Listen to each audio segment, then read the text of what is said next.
টাকি মাছ আনছিলাম বাজার থেকে, আর এই টাকিগুলা জায়গায় রাখছিলাম। 2 দিন পরে এই টাকি দিয়ে কিন্তু বট্টা বানাইছিলাম। টাকি মাছের বট্টা কিন্তু খুব বেশি ভালো লাগে, বেশি করে রসুন দিয়ে একটা বট্টা বানাইছিলাম। আর এই বট্টা দিয়া গরম ভাত দিয়া খুব বেশি ভাত লাগছিল। এটা ছিল আমার আজকের খাবার। কেমন লাগলো জানাবেন। আসসালামু আলাইকুম, ওয়েলকাম ব্যাক টু আমার ভিডিও। তো নতুন আরও একটি ভিডিও নিয়ে চলে আসলাম। এই ভিডিওটা একটা শুক্রবারের করা ছিল, তো ভাবলাম কালকে যেহেতু রমজানের কোনো ভিডিও যাবে না, তার জন্য এই ভিডিওটা আপনাদের সাথে শেয়ার করি।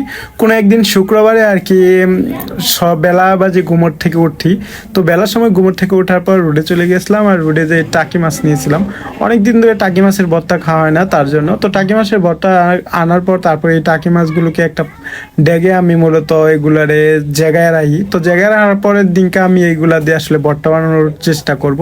তো পরের দিনকার সকালবেলা ঘুম থেকে উঠটা তারপর এগুলো লয়ে বইছিলাম কাটাকাটি করতে। তো এগুলো কাটাকাটি করে শেষ করে তারপর রুমে নিয়ে পরিষ্কার টরিষ্কার করে সব কিছু লয়ে বইছিলাম। পেঁয়াজ, রসুন, মরিচ আর সেই টাকি মাছ, তো এগুলার ভর্তা বানাবো, তার জন্য কাটটা কুটটা নিতেছিলাম। তো এগুলো কাটাকাটো করলে ভর্তা বানাবো। আর টাকি মাছের ভর্তা কিন্তু খুব বেশি ভালো লাগে।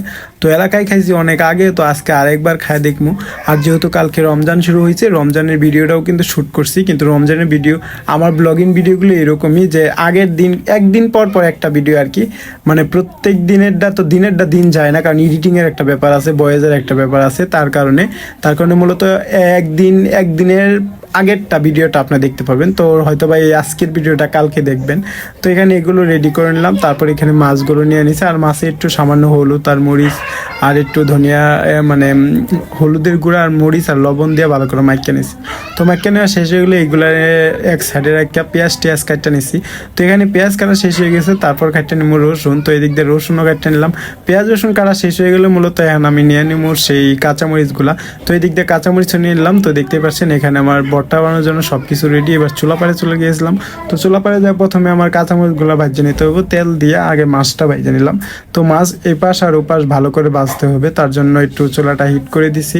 আর এপাশ ওপাশ ভাজতে ভাজতে এই তো আপনাদের সাথে কথা বলি। তো তারপর কালকে তো রমজান, সবাইকে রমজানে মুবারক। সবাই রোজা রাখবেন, আমাদের জন্য দোয়া করবেন। তো এদিক দিয়ে আমার মাছ ভাজা শেষ হয়ে গেছে। এখন মরিচগুলো এক সাইড করে ভাজা নিব, আর মাছগুলো এক সাইডে রেখে দেবো যেন মাছগুলো ভালোভাবে সিদ্ধ হয়ে যায়।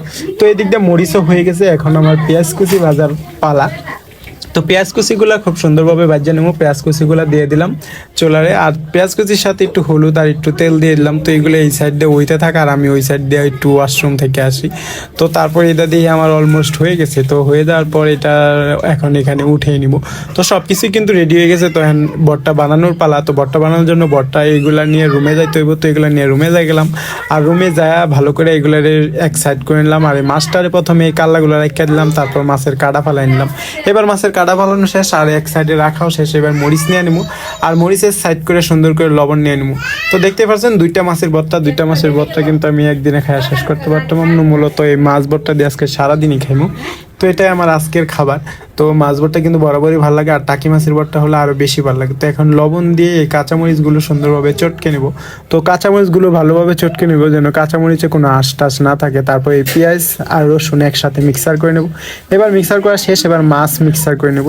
তো কম্বিনেশনের সব কিছু সবুজ কালার দেখা যাচ্ছিলো, যার কারণে সুন্দর লাগতেছে। এবার এটা সরিষার তেল দিয়ে দেবো, আর সরিষার তেল দিয়ে দিলে তো খাবারের টেস্ট আরও বেড়ে যায়। তো ধনিয়া পাতা দিলে আরও বেশি ভালো লাগতো, যেহেতু আজকে নাই, তো আজকে দেওয়ারও কোনো প্রয়োজন নাই। তো এটা আমি বাটিতে তুলে নিলাম। এবার আমার ভাত খাওয়ার পালা, অন্য একটা প্লেটে ভাতও বাইরে নিছি। এবার ভাত বাইরে নেওয়া শেষ হয়ে গেলে এখান থেকে মূলত আমি একটু ভর্তা নিয়ে নেবো, আর ভর্তা নিয়ে এই ভাতের উপর রাখা তো ভালো করে চটকায় মটকায় গরম ভাতের সাথে এই গরম গরম ভর্তা খাই নেব। তো কেমন লাগলো আমার ভিডিওটি? আসলে ভাত খেতে বলা খুব বেশি ভালো লাগতেছিল। আমার খাবার দেখে নাকি আপনাদেরও খেতে মন চায়, তো আপনারা খাবেন। এটাই ছিল আমার আজকে ভিডিও। ভালো থাকবেন, টাটা, গুড বাই।